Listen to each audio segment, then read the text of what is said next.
E aí, pessoal, bom dia, bom dia. Meu nome é Murilo Soares, vocês já devem ter me visto em vários vídeos nas redes sociais da Espanhol Plantas, na Globo, na revista Natureza. E hoje vou mostrar para vocês um pouquinho aqui do mundo das suculentas no setor de produção da Espanhol Plantas. Live, para quem não entende, ela é um pouquinho lenta, então eu tenho que falar um pouco devagar, senão a imagem vai travar aí na telinha de vocês. E também eu preciso dar um tempinho para o pessoal que está conectando neste exato momento.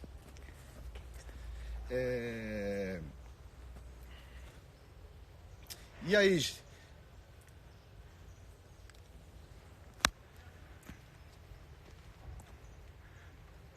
Aqui, para quem não sabe, esse é o setor de produção de suculentas que fica localizado na loja Matriz, em São Carlos. Esse é o setor de suculentas que fica na produção, na loja Matriz, localizada na cidade de Cordeirópolis, no estado de São Paulo. Tá? A loja Matriz da Espanhol Plantas, só a loja Matriz, ela possui uma área de 5 mil metros quadrados de vendas e de produção. Fora os campos de produção da Espanhol Plantas, que soma no total 400 mil metros quadrados de área. São 40 hectares de muita planta. Isso aqui, para quem gosta de planta, aposto que vocês são apaixonados por planta como eu. Isso aqui é uma Disneylândia, é uma diversão para quem gosta de plantas ornamentais. Toda a produção é separada por setores, né? Até para poder controlar umidade, temperatura, luminosidade e facilitar também a produção e a logística, a distribuição dessas mudas. E essa área que vocês estão vendo aqui é a área de produção de suculentas. Suculentas que são as queridinhas do momento, né? Estão conquistando cada vez mais as pessoas. Por quê? Devido à facilidade de cultivo, a resistência que elas possuem e principalmente de fácil acesso. A partir de R$2 vocês podem comprar mudinhas de suculentas. Então elas acabaram se tornando plantas muito procuradas devido a essas qualidades. Fora a beleza que elas possuem, que o efeito das suculentas, principalmente em arranjos e na composição de jardins, fica belíssimo, né? Como vocês podem observar aí através da telinha, olhem a imensidade que é essa produção. E o efeito maravilhoso, até na produção, o efeito da suculenta se torna bonito. Vocês conseguem observar todo esse mosaico de cores. Mas antes de mostrar um pouquinho das suculentas para vocês, por que resolvemos fazer essa live? Eu queria contar uma historinha, explicar para vocês. A Espanhol Plantas, como todo mundo sabe, é um grande produtor de plantas ornamentais, um dos maiores do Brasil, e ele começou a receber muitas dúvidas dos clientes, de pessoas que gostam de plantas. Então resolvemos começar a lançar nas redes sociais vídeos ensinando as pessoas como cultivar, como plantar, o que é tal planta, falar um pouquinho das características do que a Espanhol produz. E é muita coisa, hein? Vai ter muito vídeo ainda para lançar, para mostrar para vocês. E com o lançamento desses vídeos, o que começou a surgir? Começou a surgir uma demanda de informações um pouco mais técnicas, de pessoas que trabalham na área, ou que não trabalham, que têm a jardinagem como hobby, ou pessoas que estão em busca de uma nova profissão, de mudar de vida, mudar de estilo de vida, trabalhar com a natureza. Então, para essas pessoas, a Espanhol Plantas resolveu inovar e é o primeiro grande produtor de plantas ornamentais a criar uma área voltada para o conhecimento, uma área voltada para cursos. Então, estamos em breve lançando vários cursos para você que já trabalha na área, ou que tem a jardinagem como hobby, ou que está em busca de uma nova profissão. Vamos lançar cursos maravilhosos, com informações técnicas, mas Para quem me conhece, que me acompanha lá na Rede Globo e nas minhas publicações, toda essa linguagem técnica eu vou passar para vocês de uma forma didática muito simplificada, para que todos possam entender. Jardinagem sem frescura, sem muitos termos técnicos, vou ser bem objetivo para que vocês entendam um pouco sobre esse mundo das plantas ornamentais. E esse mundo, para quem não sabe, eu sou um apaixonado por plantas desde criança. Eu comecei a trabalhar com plantas muito cedo. A minha paixão iniciou aos 7 anos de idade, quando eu comecei a cultivar uma coleção de bromélias. Com 7 anos de idade eu já tinha uma coleção de bromélias. E dos 7 até os 15 anos, eu tinha o meu jardim, que eu sempre fui apaixonado. Eu comecei a ganhar os concursos de jardim lá na minha cidade, em Blumenau, Santa Catarina. A minha cidade, ela tinha como tradição os concursos anuais de jardim. Então eu comecei a ganhar os concursos de jardim e com 15 anos, como eu fiquei famoso na cidade, as pessoas começaram a me procurar para fazer jardim. Então desde os 15 anos de idade eu trabalho com jardinagem.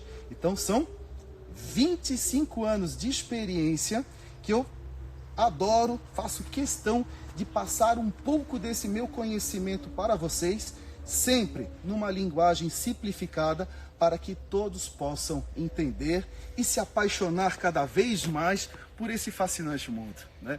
Então, esses cursos em breve serão lançados. Agora, no mês de abril, vamos lançar um curso fantástico sobre adubação, abrangendo tudo que vocês podem imaginar voltado para adubação de plantas ornamentais. Tudo, teoria e prática, tudo voltado para que você consiga aprender, assimilar esse conteúdo de uma forma muito simplificada e que você possa principalmente aplicar isso nas suas plantas, nas plantas dos seus clientes ou até dos seus novos clientes, para quem está em busca de uma nova profissão, tá?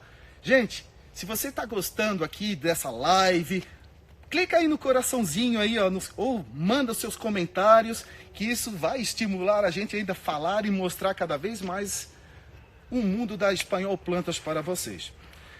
Falei do curso, falei um pouquinho da Espanhol Plantas e eu acho que vocês estão ansiosos para que a gente inicie o nosso circuito botânico pela coleção de suculentas da Espanhol, né? Tem coisa para mostrar, hein? Por sorte hoje, para minha sorte, o tempo hoje está nublado, porque nós estamos dentro das estufas. Estufas, vocês estão vendo, é um ambiente fechado, com umidade, temperatura controlada, mas mesmo com esse controle, o ambiente é muito quente mesmo. Então, para quem não está acostumado, acaba derretendo aqui dentro. Então, hoje, por sorte, o tempo está nublado, então acabou ficando um pouquinho mais agradável ficar aqui dentro das estufas, mas confesso para vocês, eu estou derretendo aqui a minha camiseta por baixo, eu sinto que eu estou derretendo. Tá bem quente, mas tudo vale o esforço, vale o sacrifício aqui para mostrar esse mundo das suculentas para vocês. Vamos lá, pessoal, vamos passear um pouquinho? Aqui, vocês estão vendo que as suculentas estão divididas por espécies, tá? Todas essas cores, todo esse mosaico de cores que vocês estão vendo aqui, ele é formado por diferentes espécies de suculentas. Eu vou começar com uma aqui para mostrar para vocês. A rosa de pedra, a Echeveria. Deixa eu pegar aqui uma mais rosinha aqui para mostrar para vocês. Deixa eu pegar uma maiorzinha. Estão vendo a Echeveria? Echeverias são conhecidas popularmente como rosa de pedra. Eu posso dizer que das suculentas ornamentais, é a suculenta mais popular de todas.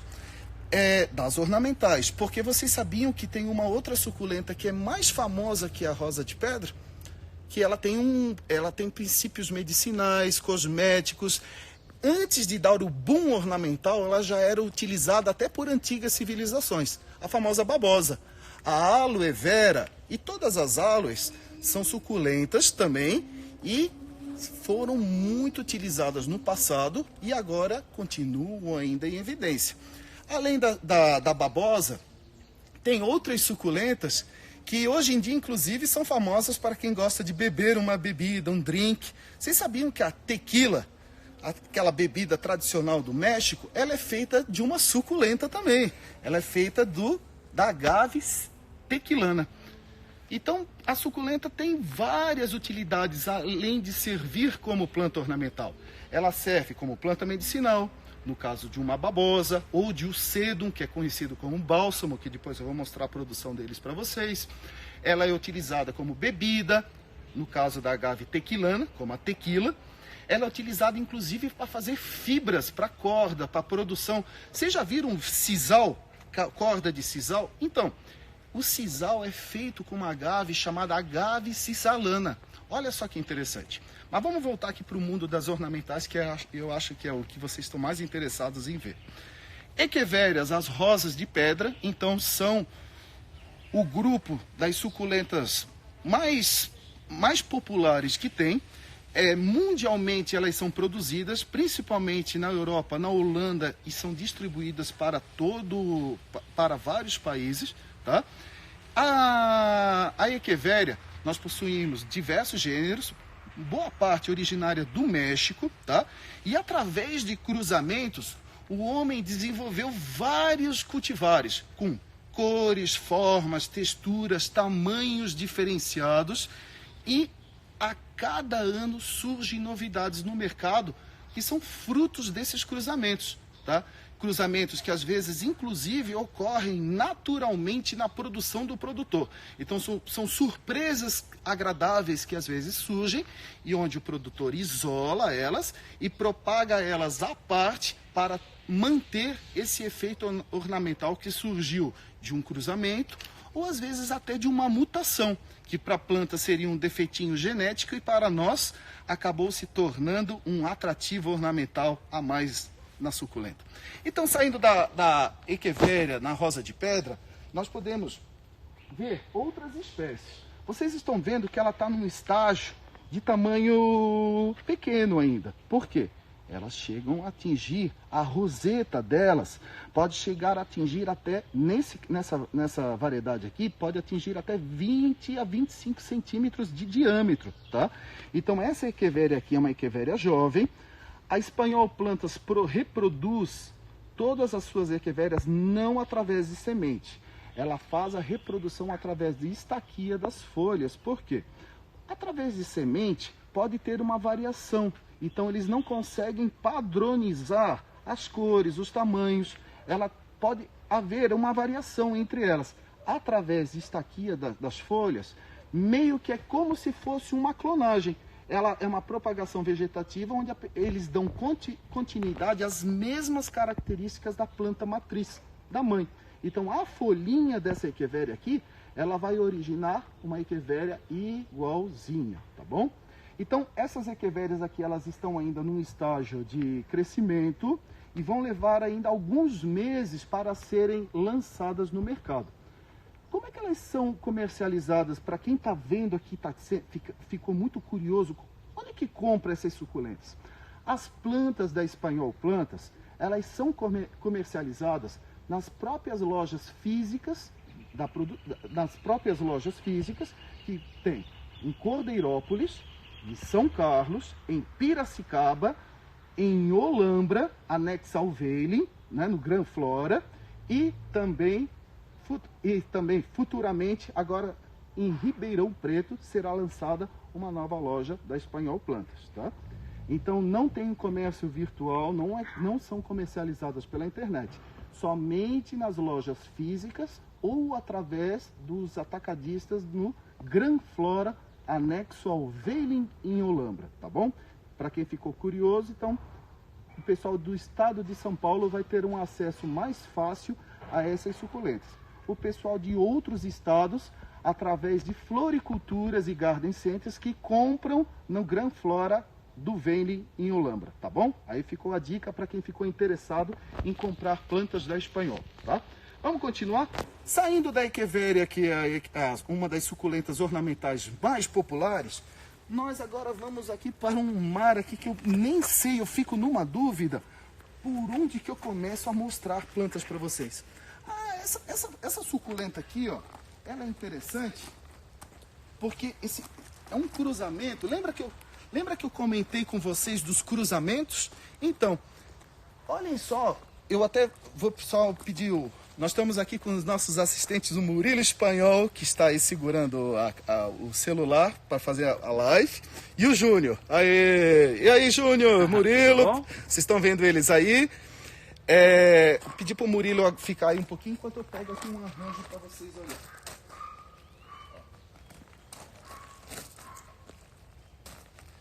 Essa suculenta que vocês estão vendo aqui é um cruzamento, é um híbrido. Ela é chamada de Graptocedum. O que é um Graptocedum? Putz, elas têm uns nomezinhos complicados, mas é o nome dela. Não tem Echeveria, Graptocedum é Graptocedum. Graptocedum é um cruzamento de uma suculenta do gênero Graptopetalum com um cedum. Daí surgiu o Graptocedum. E nós temos vários cultivares de Graptocedum. E esse aqui, com uma coloração bronze, ele no sol pleno, gente, isso aqui fica maravilhoso, porque ela fica com um tom meio acobreado, meio alaranjado, que fica incrível. E essa intensificação da cor, tá, que vocês estão vendo, ela ocorre principalmente durante o final do outono, o inverno principalmente, e depois no início da primavera. Com o aumento dos dias longos, com a chegada do verão, a cor, ela desbota um pouquinho. Até porque uma cor clara, ela consegue refletir melhor a luz do sol, tá? Então, durante o inverno, a ação do frio e dos dias curtos influenciam na pigmentação da planta, tornando as suculentas mais coloridas. Então, o pessoal do sul e sudeste do Brasil, principalmente o pessoal do sul, às vezes eles têm a sorte de ter suculentas mais coloridas, com as cores mais vivas, do que o pessoal do sudeste e de outras regiões do Brasil, tá? Porque devido ao inverno tem uma grande influência na pigmentação delas, tá? Então, mas isso não quer dizer que você lá de Fortaleza, no Ceará, não possa cultivar. Ela vai ficar com esse efeito belíssimo aqui que vocês estão vendo. A diferença é que o pessoal de Curitiba, por exemplo, que estiver cultivando ela, vai ficar durante o inverno e o início da primavera com ela um pouquinho mais alaranjada. É a mesma planta, é a condição climática que influencia às vezes na pigmentação da cor, tá? Condição climática, e isso também está dentro o sol, a intensidade do sol sobre elas, tá bom? Então aí, apresentei e mostrei o Graptocedum para vocês, uma suculenta rústica de fácil cultivo, cresce rapidamente, e aí a vantagem, pessoal, podem enviar perguntas, eu vou dar um jeitinho depois de respondê-las para vocês, tá? Podem enviar perguntas sem problema. E uma pergunta que eu acho que vocês já devem estar pensando, ou se já fizeram, pode cultivar no tempo? Pode cultivar no sol, na chuva, no frio, no calor, recebendo todas as intempéries da natureza? Pode? Pode. Essa suculenta, sim. Esse Graptocedum é muito resistente, tá? Ele é uma planta que cria um contraste muito bonito no jardim. Amigos paisagistas, que tal ousar e utilizar uma planta diferente em seus projetos? Compor canteiros maciços, bordaduras, jardineiras, jardins, sabe, os tetos vivos os tetos verdes que estão tão em alta atualmente, né? Criar manchas com esse Graptocedum fica um efeito incrível. Eu tô falando porque eu sou apaixonado, porque ela é muito espontânea, essa suculenta. E além dela ter essa cor muito bonita, ela é rústica, de fácil cultivo, e ela pode ser cultivada em todo o Brasil. Gente, eu falei isso porque existem algumas suculentas que são um pouco exigentes. Na linguagem popular de nós jardinistas, né, elas são meio chatinhas. Por quê? Tem suculentas que sofrem muito com o calor, tem suculentas que sofrem com as regiões de clima muito seco no Brasil, e ao contrário, também tem suculentas que sofrem com regiões onde o inverno é muito úmido. Sul do Brasil, por exemplo, nós temos um inverno às vezes muito chuvoso. Então, isso pode levar a uma podridão geral nas suculentas que são cultivadas em área externa. Para evitar isso, segredo é a drenagem dos canteiros, mas daqui a pouco a gente vai falar sobre isso, tá bom? O Júlio Luque está perguntando qual o melhor substrato. Júlio, bração. Júlio, daqui a pouco eu gostaria que você tivesse um pouquinho de paciência, porque eu montei uma bancada lá no final do corredor, lá no final do passeio, com substratos e com algumas dicas de cultivo, onde eu vou ensinar como replantar e como salvar suculentas que estão quase subindo para o céu das plantas. Aguarda um pouquinho, Júlio, que eu vou mostrar na prática para você. Ao invés de eu só falar, eu vou mostrar. Então aguarda um pouquinho que você vai ver várias dicas. Eu vou mostrar para vocês sobre substrato, adubação, controle de fungos e assim vai, tá bom? Vamos lá? Saindo do graptocedo, aqui nós temos outro graptocedo. Lá que ele fica alaranjado, esse aqui já fica com uma outra coloração. Olhem só que efeito bonito, gente. Eu sou apaixonado por esse grupo de graptocedo, né? Aqui nós temos um maciço para os paisagistas, principalmente que querem criar criar um impacto visual no jardim, mas sem ter um volume. São mini aloes. Esse aloe, ele não cresce muito, é um aloe mais compacto. É uma mini babosa, tá? E por ser babosa, né? Por ser um aloe, eu vou mostrar aqui para vocês. Olha só. Olha só. Ela tem aquela mucilagem, aquela seiva. Olha só o gelzinho aqui, ó. Dá pra ver, Murilo? Olha aqui, ó.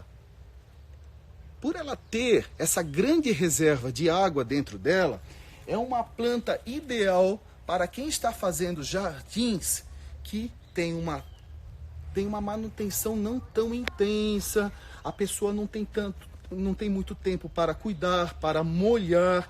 Então esse tipo de planta aqui, por exemplo, lógico, aqui as mudas desta mini aloe estão todas reunidas juntas.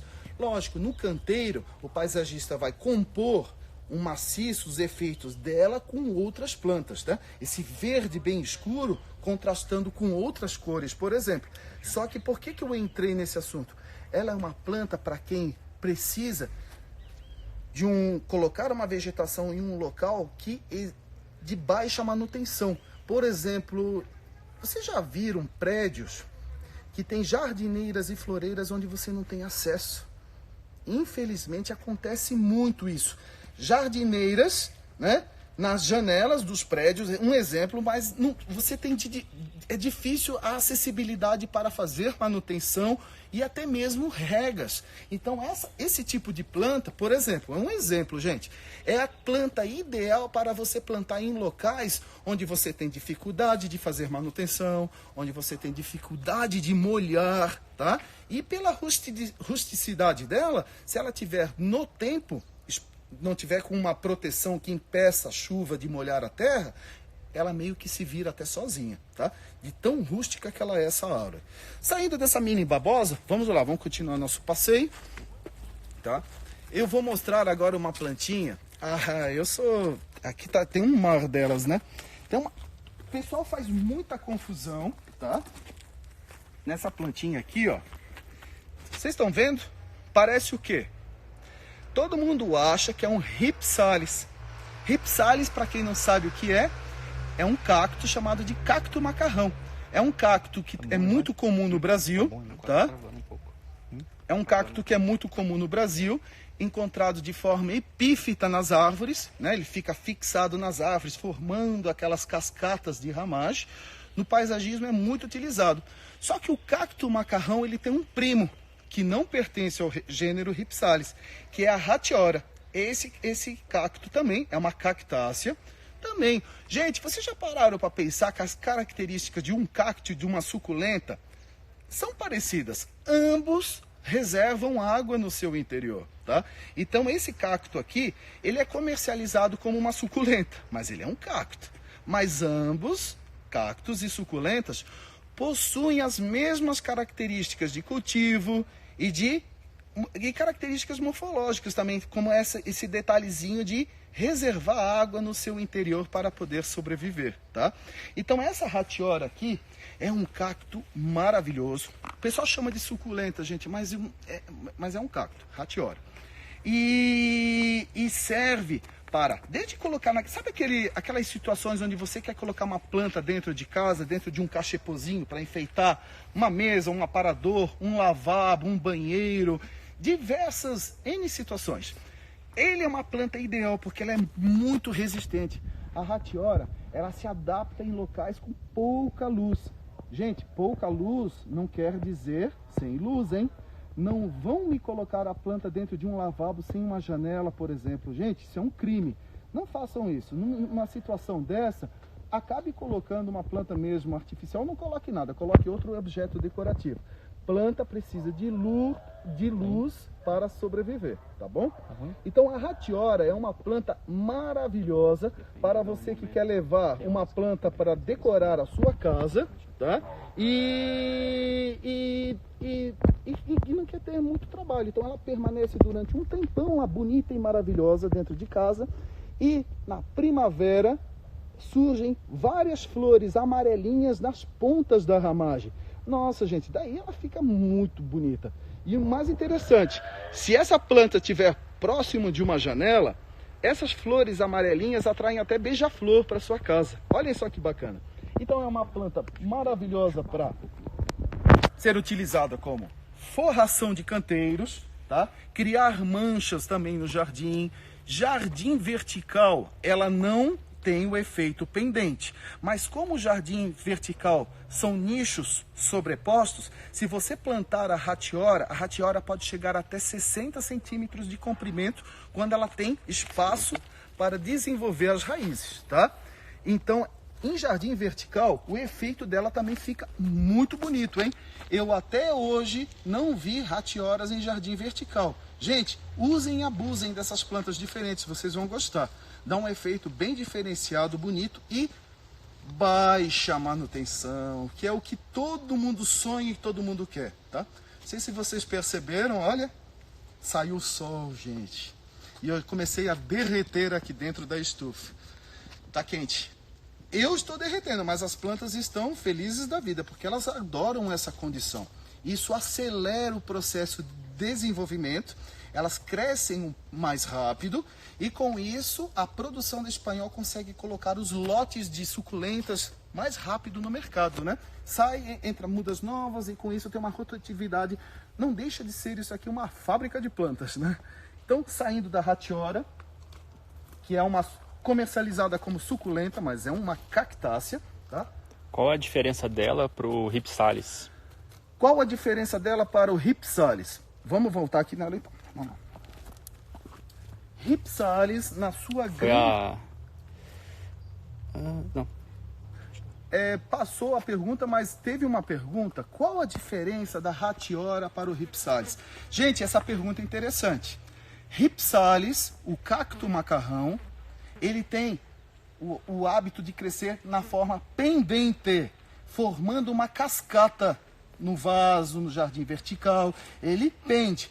A Hatiora é ereta, em pezinha, vocês estão vendo? Aí está a principal diferença entre eles. Hatiora tem um aspecto mais ereto, mais em pé, tá? Tem duas espécies no mercado, Hatiora bambuzioides e salicornioides, mas para vocês eu não vou entrar muito nesse detalhe técnico porque ambas são muito parecidas, tá? A principal diferença é o aspecto do crescimento. Ela é ereta, ela é em pezinha, tá?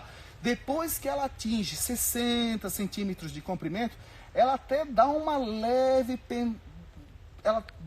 tombadinha, tá? Mas o aspecto dela é mais ereto, em pezinho, como se fosse um pinheirinho, tá bom? Vamos lá. Saindo da Hatiora, aqui nós temos outro lote da Mini Aloe em formação. Para quem tá vendo, olha só que bonitinho as mudas jovens, tá? Gente, olhem só o que eu vou mostrar para vocês, tá? Opa, desculpa, eu tô meio perdido aqui, eu acabo passando na frente. Vamos lá. Olhem que suculenta maravilhosa. Vamos ver se o Júnior consegue dar um detalhe nessa ruérnia. Olhem só que linda, linda. As suculentas, a maioria delas são exploradas devido ao aspecto escultural da folhagem. Boa parte delas você explora pelas folhas, né? Pela beleza das folhas. Algumas pelas flores, algumas pelas flores, por exemplo, a 11 horas, as portulacas, né? As portulacas, conhecidas popularmente como 11 horas, elas já são exploradas devido ao boom, ao efeito da floração delas. Já a ruérnia, olhem só, além dela ter esse efeito muito bonito das flores, ela tem essas flores estreladas que tem uma curiosidade que não é todo mundo que gosta, hein? Essa família, conhecida, é um grupinho conhecido entre os colecionadores chamados de Asclepias, né? As Asclepiadáceas que mudaram de família botânica agora, tá? Elas têm uma característica não muito interessante, sabe qual é? Para atrair os polinizadores que vão polinizar a flor, e já tem aqui um polinizador. Opa, gente, tá pegando o polinizador dela? Olha ali. Tá? A mosca? Uhum. Tá pegando? Olha só. Ô, gente, vocês conseguiram ver. Para atrair o polinizador, olha ali, olha a mosca polinizando a flor, gente. Olha que flagra, hein? Discovery Channel na live da Espanhol Plantas. Olhem só que legal. Olha que bacana. Nossa, eu até vou perder um tempinho aqui para poder mostrar isso. Olha que legal, gente. As Asclepiadáceas, essas ruérnias, por exemplo, elas têm um atrativo na folhagem. Mas quando elas florescem, tudo bem, as flores são belíssimas, elas têm um aspecto, parece uma planta extraterrestre.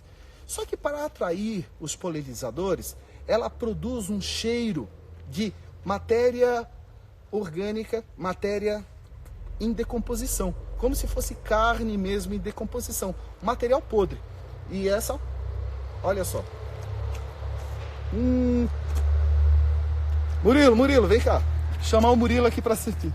Eu acho que tu nunca sentiu, né? Olha aqui.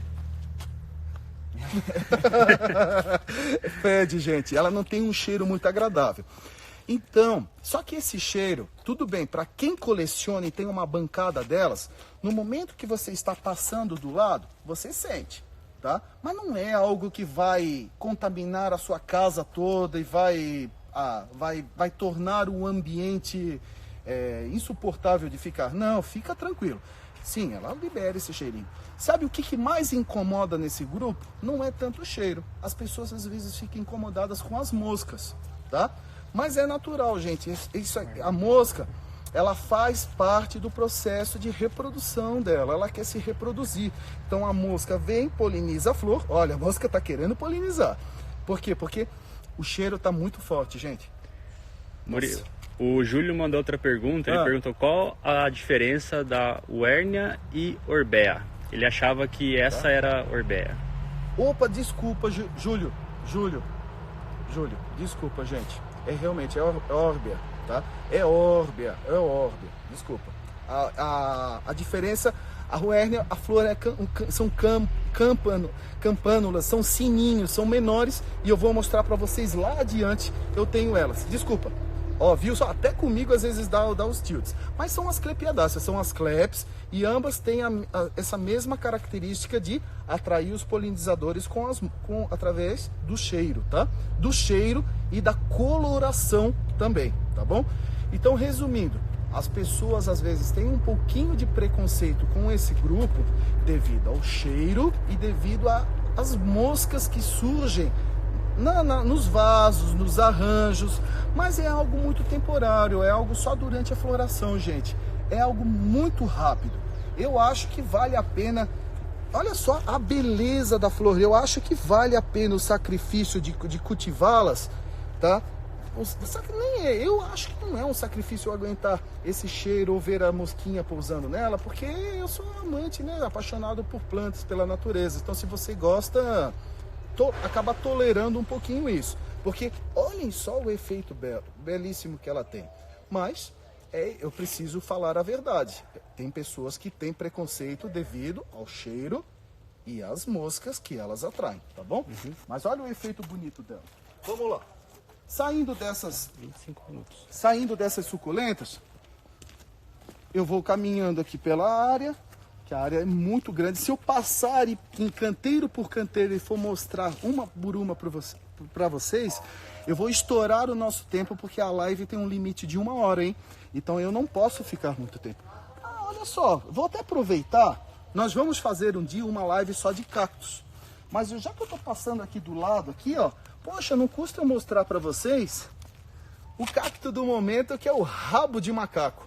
O rabo de macaco foi lançado em Olambra e agora ele se popularizou, vários produtores estão produzindo ele.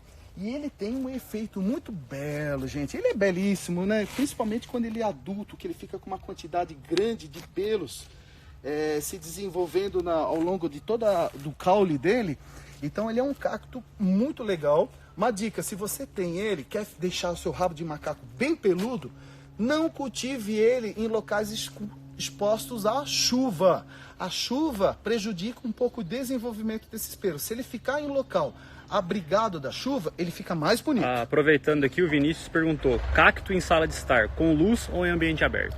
Gente, cacto, vamos parar para pensar. Quando você fala de cacto, ou mesmo de suculenta, aonde é o ambiente dessas plantas?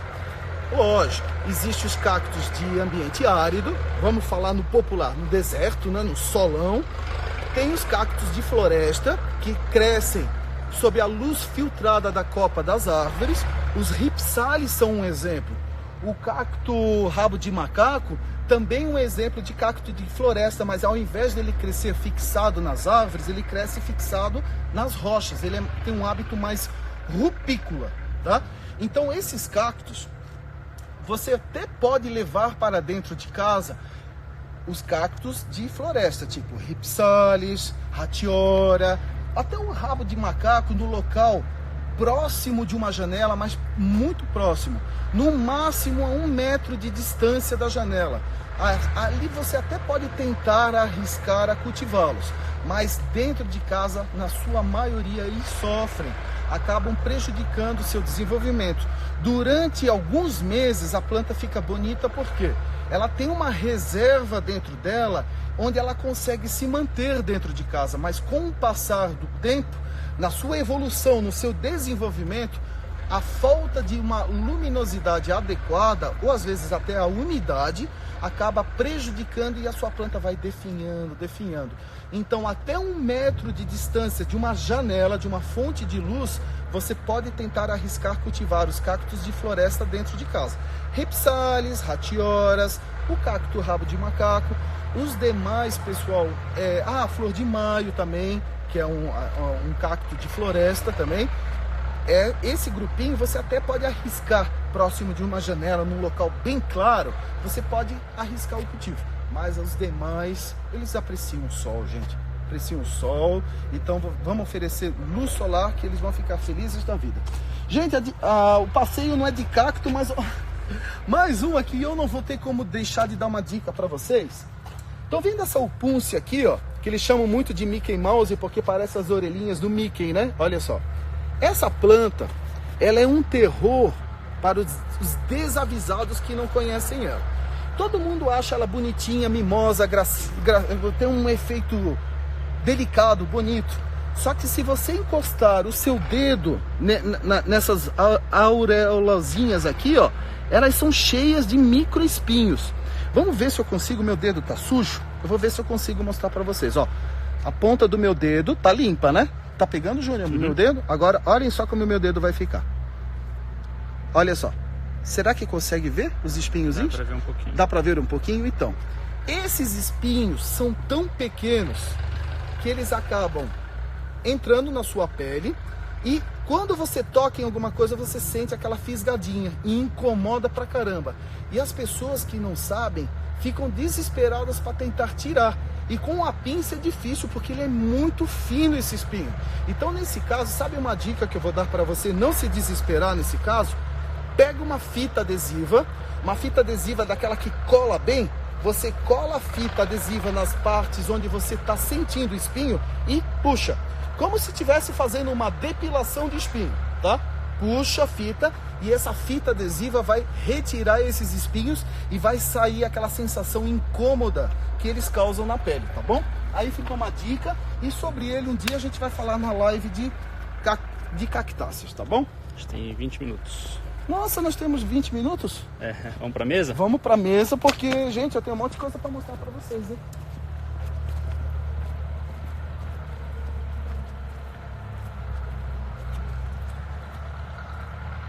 Pessoal, eu separei aqui algumas suculentas para mostrar para vocês que tem umas curiosidades. Por exemplo, o cedo, tá?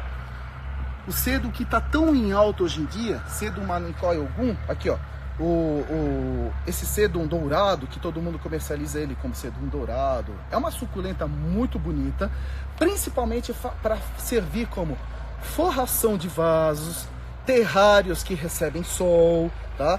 Jardins, tetos verdes, ela vai muito bem, tá? Bordaduras de canteiros, jardins rochosos, ela é maravilhosa, mas principalmente para acabamento de vaso, ela fica belíssima.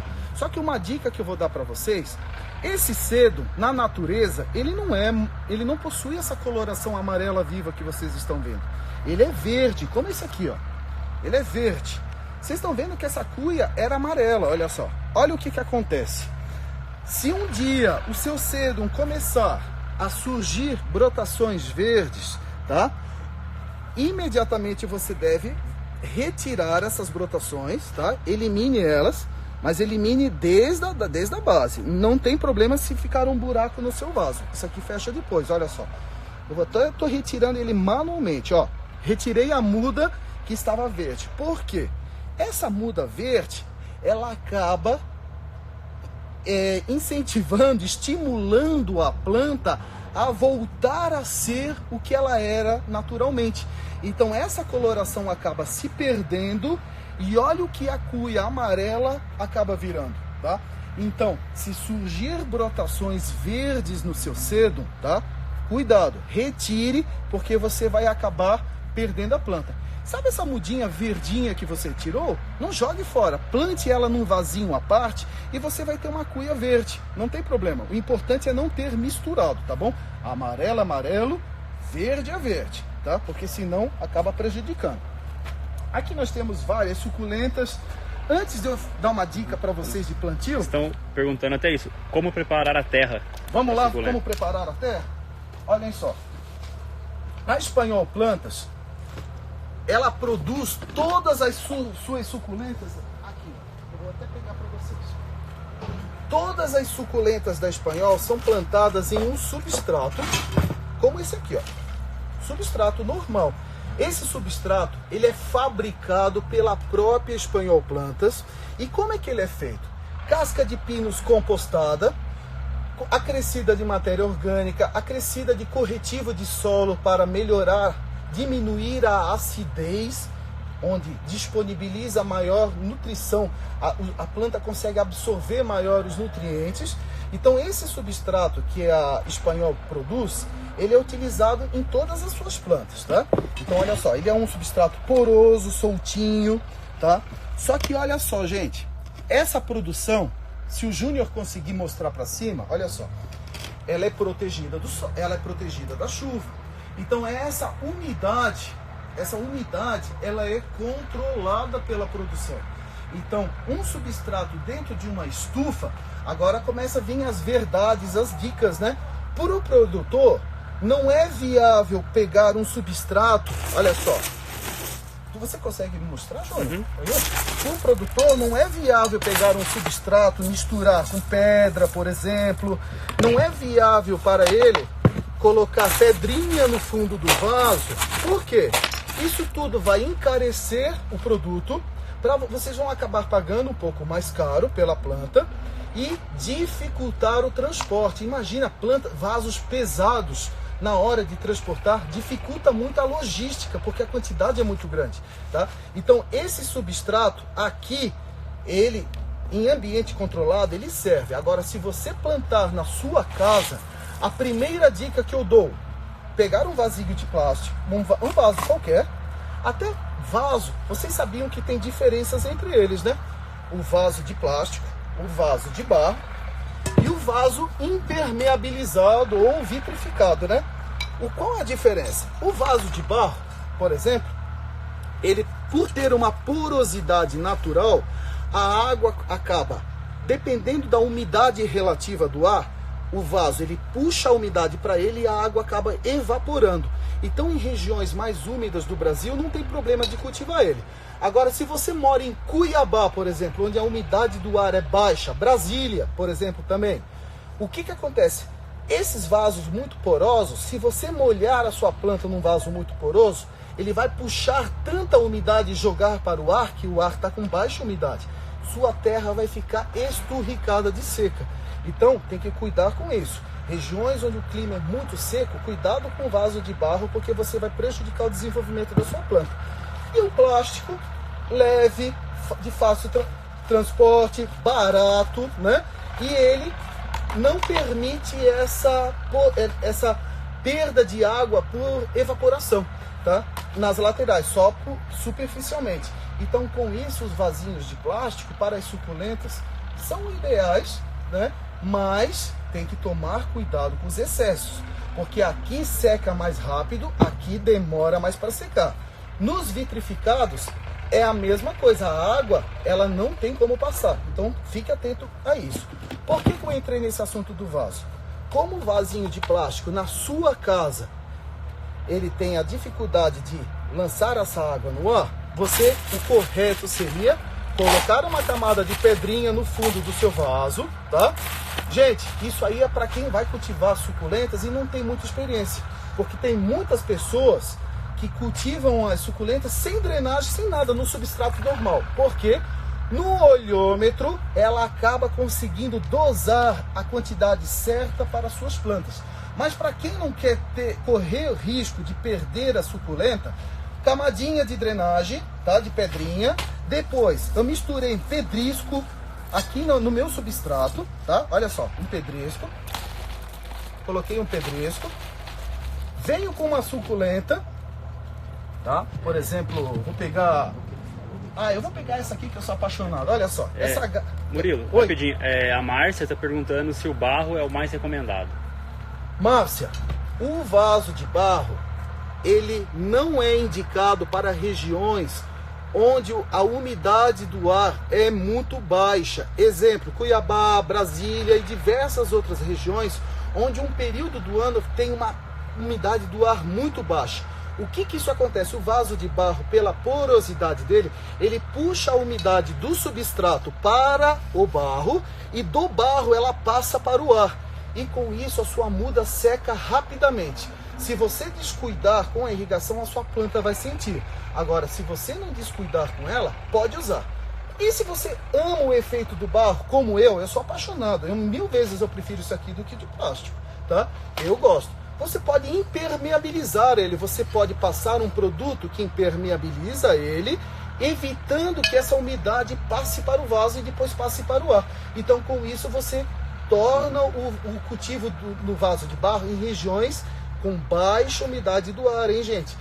Região sul e sudeste do Brasil, que nós temos uma umidade um pouco maior em alguns períodos do ano, pode usar sem medo, tá? Mas se você impermeabilizar, fica mais tranquilo para evitar que o seu vaso fique esturricado de seco.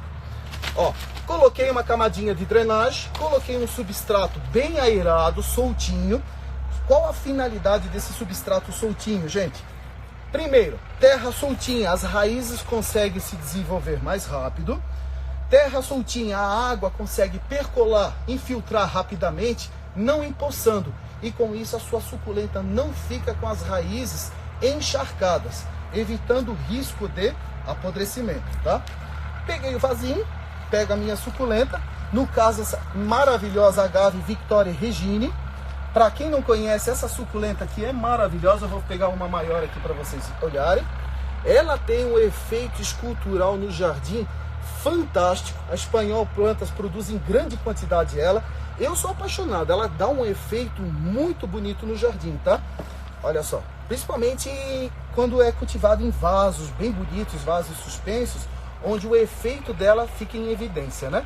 Gente, tirei um pouquinho o antigo substrato, não tem problema, tá? Nesse caso aqui, agaves são bem rústicas. Eu vou fazer só uma área aqui de apoio para que eu possa apoiar e mostrar para vocês, ó. E agora eu venho com o meu substrato aqui, ó, vou preenchendo.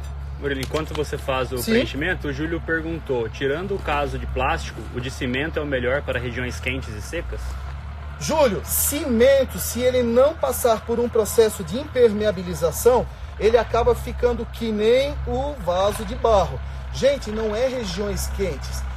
Manaus é quente, mas é úmida. É regiões quentes, mas de baixa umidade do ar. A umidade relativa do ar que influencia na perda de umidade nos vasos de barro sem impermeabilização. Vocês precisam entender isso. Não é o calor, e sim a umidade relativa do ar. Você tem que entender a umidade da sua região. Regiões muito úmidas não precisa de tratamento. Regiões onde o clima é muito seco, passa impermeabilizante no vaso de barro e no de cimento também, que o cimento tem porosidade, e aí você pode cultivá-las sem medo, tá bom? Aí, coloquei meu substrato. Sempre que você plantar, dá uma batidinha, ó, para sair os bolsões de ar que impedem o enraizamento da planta. Olha só. Aqui eu até posso colocar um pouquinho mais de substrato. Olha só. E aí, replantei a minha suculenta com um substrato aerado, com uma camadinha de drenagem. Sempre tentem colocar algum material no substrato que deixe ele mais poroso, soltinho. Quanto mais desagregar as partículas do substrato, mais fácil a suculenta vai enraizar e mais fácil a água vai drenar, tá bom? É isso aí. A Marta mandou aqui, as minhas suculentas sempre crescem finas, por quê? Marta, várias podem ser as causas da sua suculenta crescer fina. Uma delas pode ser pouca luz, onde a planta está estiolando, procurando luz solar, ou deficiência nutricional. E por falar em deficiência, eu queria mostrar para vocês um adubo que eu sempre usei nas minhas coleções de suculenta. Sempre usei não, né? Usei nos últimos 10 anos, porque quando ele se popularizou, que é o adubo de liberação lenta. Olhem só. Esse adubo de liberação lenta, temos várias marcas no mercado. Fazer até aqui propaganda aqui, ó. Isso aqui é bem qualquer garden center. Gente, até pela internet vocês compram, tá? O adubo de liberação lenta, a vantagem dele, qual é? A matéria orgânica, se eu coloco matéria orgânica demais no meu substrato, tá? Matéria orgânica, ela funciona como uma esponja, retendo muita umidade. Cactos e suculentas não são muito fãs de umidade constante. Eles gostam até, algumas até gostam, mas não em excesso, tá? E para evitar que essa matéria orgânica, na hora da adubação, deixe o seu substrato muito úmido, o adubo de liberação lenta é maravilhoso porque as cápsulas desse adubo vão liberando gradativamente o adubo, e você pode comprar ele com durabilidade de 3 meses, 5 meses, 6 meses, e temos marcas, um importado da Itália que tem à venda no Brasil, com liberação por 12 meses. Olha só, durante o ano todo você vai ter certeza que a sua planta está recebendo nutrição. Olha só que legal. Então esse adubo é um adubo que vai bem pouquinho, sempre seguindo as orientações do fabricante, tá? Geralmente uma colherzinha de café, um vaso pequeno, tá bom? Ele rende bastante. Outro tipo de adubação líquida. Você pode dissolver adubos líquidos, como Forte Jardim, como outros tipos de adubo, e molhar as suas plantas com adubo, tá bom? Algumas plantas, evite molhar as folhas, que às vezes a adubação eu me espetei aqui com um cacto, com um agave, olha só. Tá? A adubação, na hora de você molhar suas suculentas com adubo, às vezes você pode acabar manchando as folhas delas. Olha só, Júnior, pega aqui para eles verem como é que fica, olha só. Murilo, tem muita gente perguntando se pode usar areia. Areia, existe vários tipos de areia. Areia fina, aquela do reboco do acabamento, areia média e areia grossa. Areia de construção, gente, pelo amor de Deus, não vamos usar areia da praia com sal, não pode. A areia, quanto mais grossa ela, melhor. Usem a areia mais grossa, porque aquela granulometria, ela afasta as partículas do substrato, mantendo o substrato sempre aerado, soltinho. Então, quanto mais grossa a areia, melhor. Mas pode usar sim, tá? Sem problema.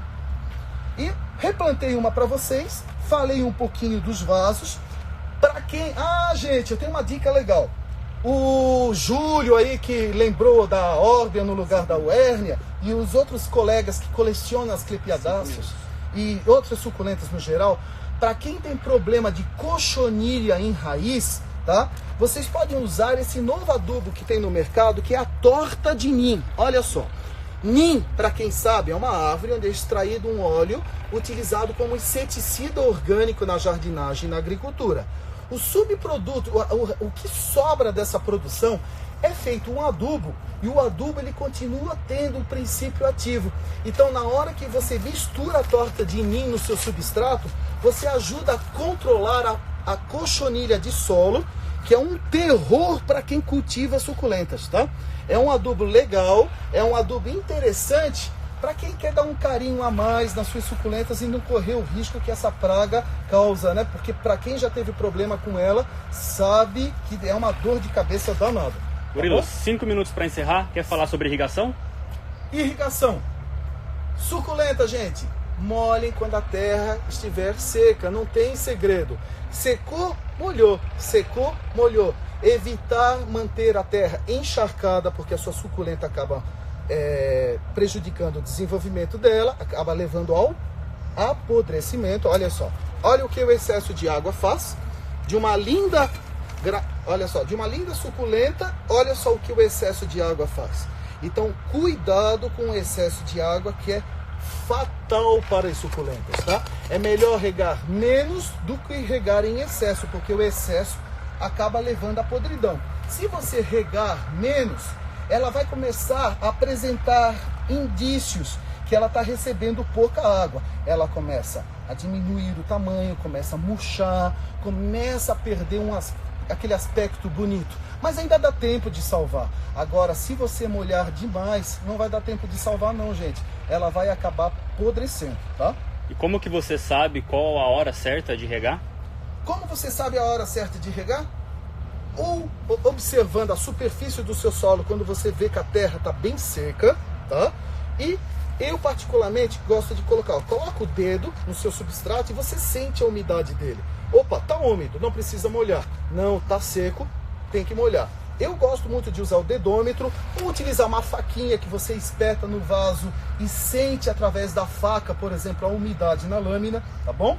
Mas observe, e com o passar do tempo, você acaba aprendendo a frequência da rega das suas plantas, por causa das condições climáticas da sua região.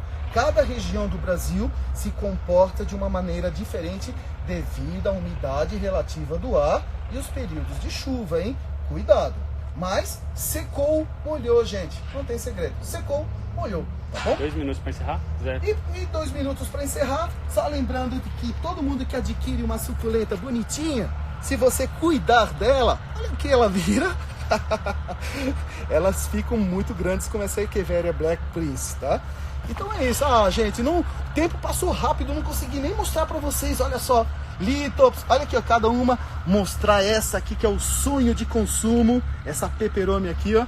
Peperomia graveolens. Eu sou apaixonado por essa suculenta aqui. E ela tem umas dicas de cultivo.